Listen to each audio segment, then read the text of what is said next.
friends, this is Grace and welcome to my channel. It's been a few days, right? But I'm sharing with you I think it's a quick layout, but maybe not. But I have been kind of slowly getting back into the groove of things after I've established a schedule with my work. And then it just so happens that when I made this video, it was the weekend where Scrapbook Generation was holding one of their online crops, and so I felt like I could dive into the crop because it was well, this one specifically was a sketch challenge, and then I already have my fall themed scrapbook kit, homemade scrapbook kit. So I felt like everything was right at my fingertips and I could get some crafting done. And so this layout, again, like I said, it is based off of a sketch, Scrapbook Generation, and it's a double page layout. And it's going to have 2, 4, 6, 7 photos.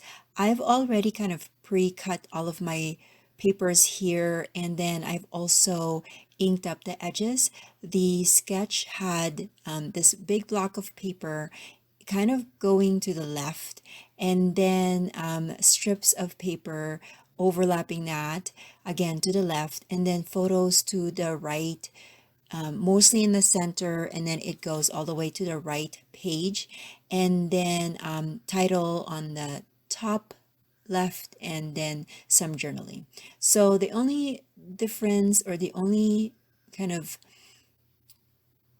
thing that I changed from the actual sketch, was the placement of the journaling. I actually put it on the bottom of my 2 vertical photos that I'm going to be putting on the left side, just because it just had more room there and it fit my pre-printed journaling perfectly as well.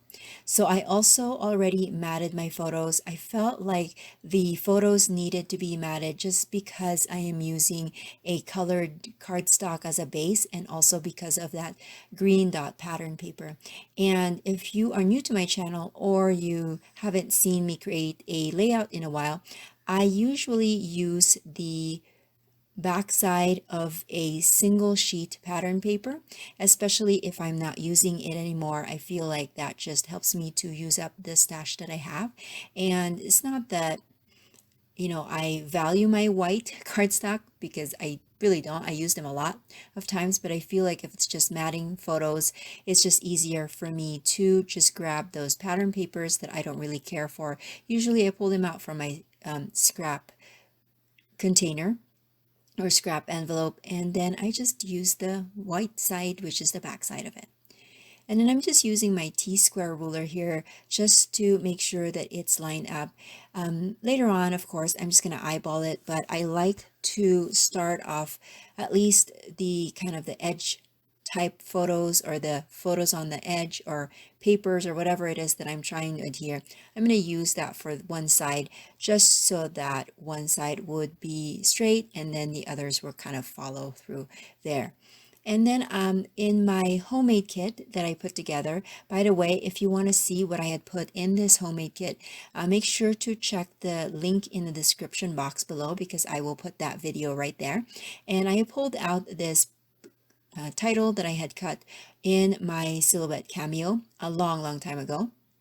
And I'm going to use that as kind of the base of my title. I will be pulling out other letter stickers to complete the title, but I like marrying different kinds of fonts for my title lately.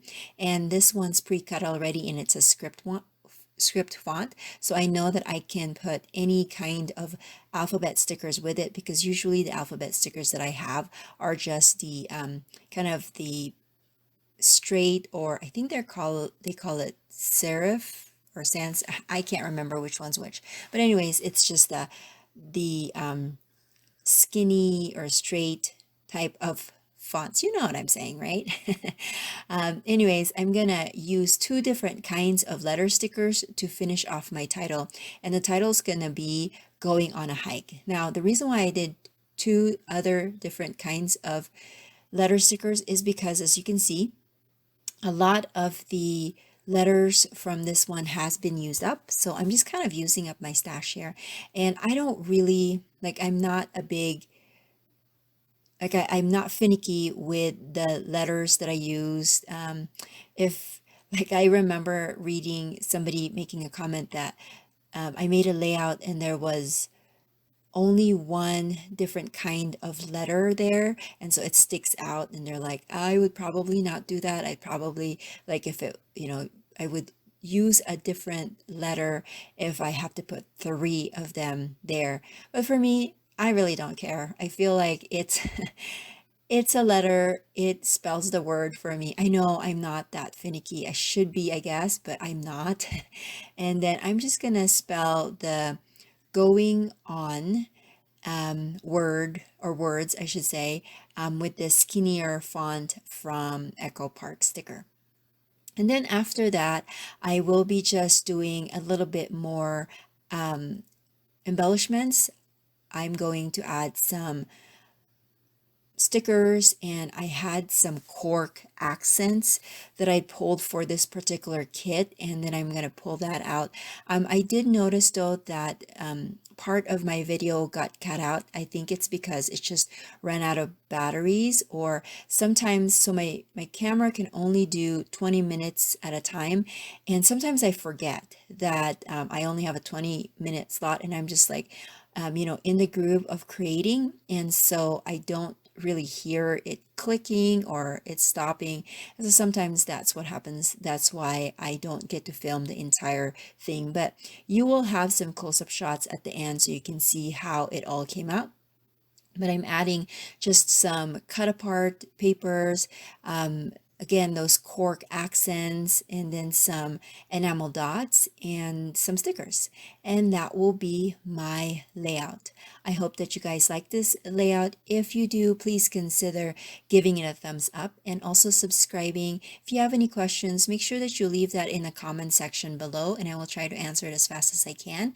One more thing that I did for this layout that was not part of the initial sketch, and if you've been watching me, you know that I do this, where I like to frame my layouts, and I usually do that with like matting the pattern paper or the cardstock with an extra cardstock, but I had pulled out some washi for this particular kit, homemade kit that I am using, and so I decided to pull out one of the washis, and that's going to be the framing element of this particular layout.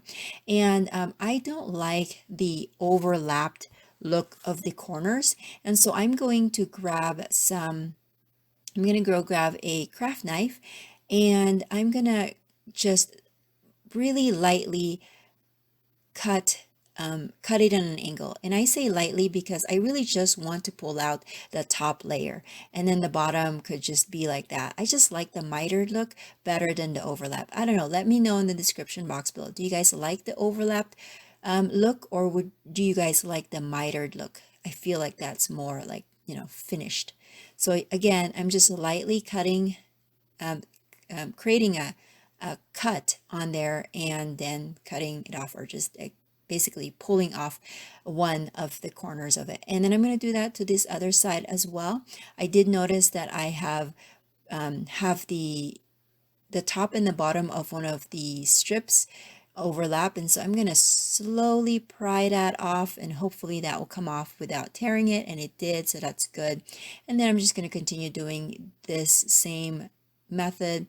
I am being very careful, make sure that it's all the way in the edge, because I don't want to see any purple that is on the edge. So I'm being very careful, making sure that the edge of the washi lines up perfectly with the edge of that purple cardstock.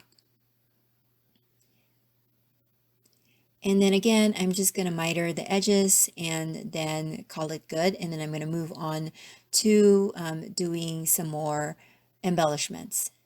And I will be adding something next, or overlapping that strip of paper. I found a to-do sticker from one of the sticker sheets that I pulled for this particular kit, and I believe it's an American Crafts one. And then I'm also going to, sorry, my my screen just kind of closed on me and I had to reopen it. But anyways, this is my layout. Thank you so much for watching, and I will catch you guys in another video. Bye!